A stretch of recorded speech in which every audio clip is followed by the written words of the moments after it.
Always very interesting to talk to. He has brought us a new book.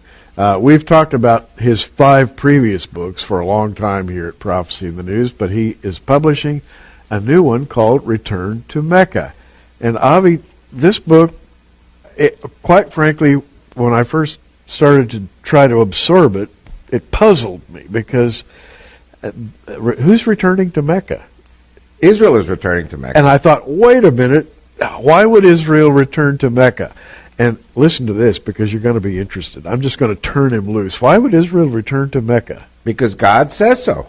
God says in Deuteronomy 11, he says, your borders will go from the Great Sea, the Mediterranean, to the Euphrates River, that's east-west, and from Lebanon in the north, south, to the desert. What's the desert? The desert is not the Negev, which was the tribe of Judah. It is not the Sinai Peninsula in Egypt, because that was always pharaonic. The great and horrible desert, as it is described in the Bible, is the Arabian desert.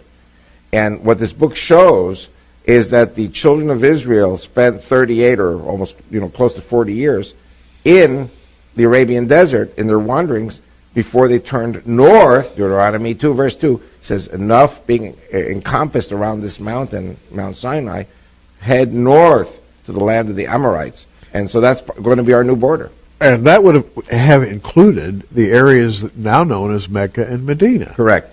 And so they actually set foot on this soil. Wherever your feet will tread will be yours. And yeah, I was going to have you talk about that, because that's a promise that God made to Israel, wherever your foot shall touch the ground. And by the way, I think people are beginning to learn, finally, and it's been a slow process, they're beginning to learn that Mount Sinai is not in the Sinai Peninsula. It's in what used to be called the land of Midian, over on the eastern shore of the Red Sea, not far, I guess, from the Gulf of Eilat, and then moving on inland to contemporary Mecca and Medina. The feet of the Israelites